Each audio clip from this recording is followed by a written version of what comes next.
Hey everybody, this is Scott Denton coming from Like Syrup. Welcome back to my channel. This is another one of my no edit tutorials.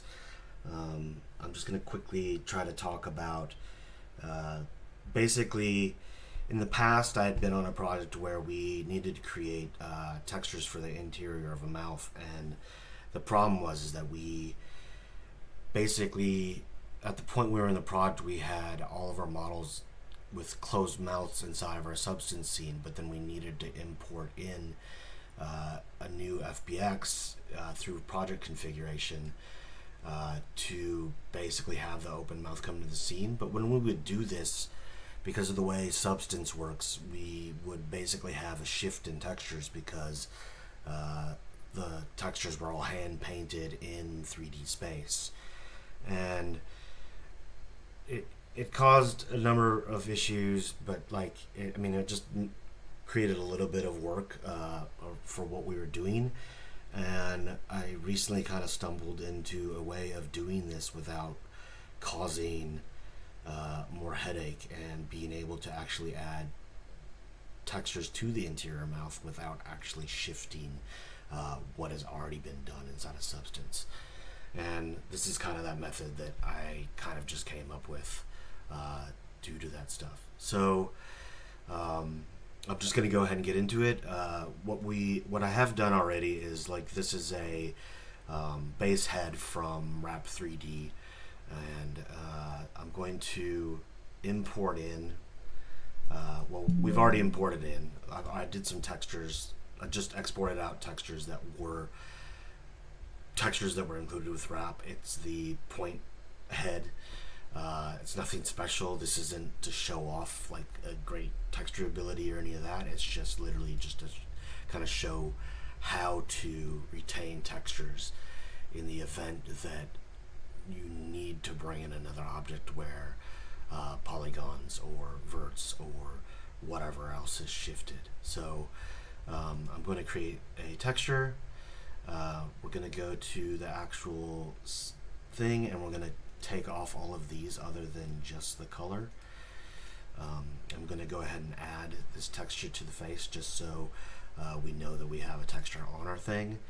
I am going to create one more of these. I'm going to bring that below just to, again, this isn't really to show anything special about texturing other than just to basically preserve detail in the event that 3D things have shifted.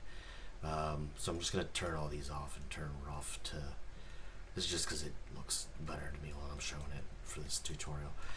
And then all we're going to do is, like, we have our head that we have those textures on, but we can't see what's going on here in the mouth, right? We know that there's a mouth cavity. We can see here that it's kind of pink and whatever. We could just paint this in the 2D view and be done with it.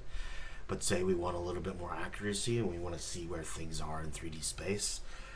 This is kind of a method that I've come up with for that. So we're going to go back to our Maya, and right now we have this. This normally would have been in the 1-to-1 space, but I'm going to move it over. And what we're going to do is we're now going to export both of these out. Let's go ahead and make sure that our texture space is the same. So we want to make sure that this blend SG is named head also. So both of these share the common naming. And I think what might have not been working earlier is that these actually need to be named the same. So let's do head group,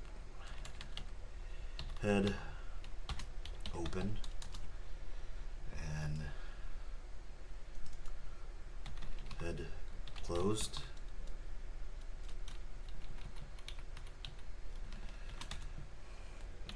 So right now I'm going to go ahead and rename this to closed geo also.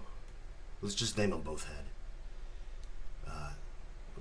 Not semi-closed too, so because that's what we have in the. So closed. That's what we've already exported out.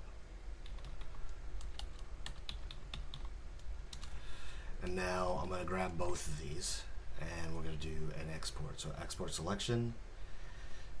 We're going to do FBX as well. We're just going to go ahead and do this. And let's go ahead and make sure. Let's go back to PT.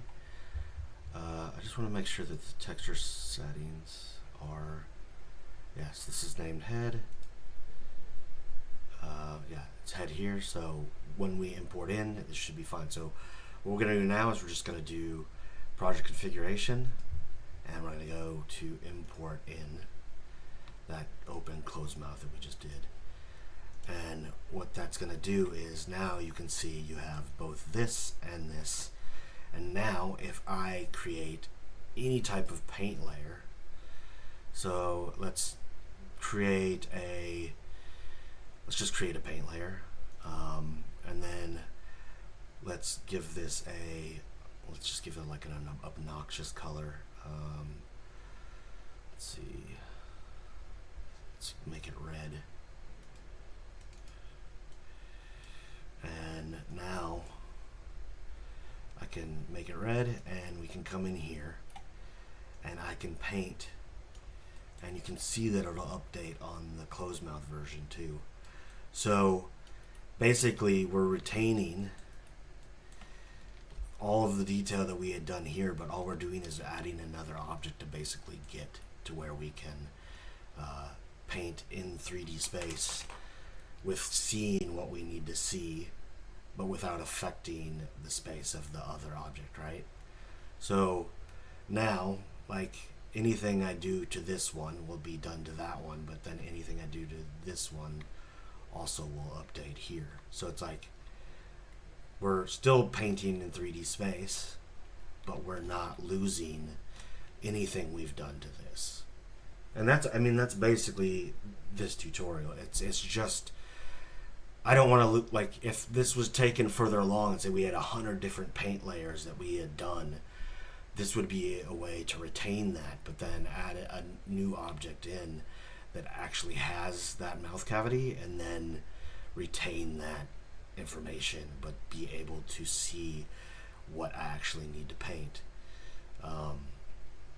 And yeah, I mean, this might not only be used for the mouth, it might be used for like eyes and some other stuff, or kind of anything you want, really. A recent way we've been using it in another thing is I was using it to just visualize how the textures looked on a posed version in the same substance scene. So like basically I had a posed version here, and then I had like a posed version next to it, so that like I was just doing all the textures on the actual A-pose version, but then like I was looking at it update on my actual posed version. And that's it. That's the tutorial.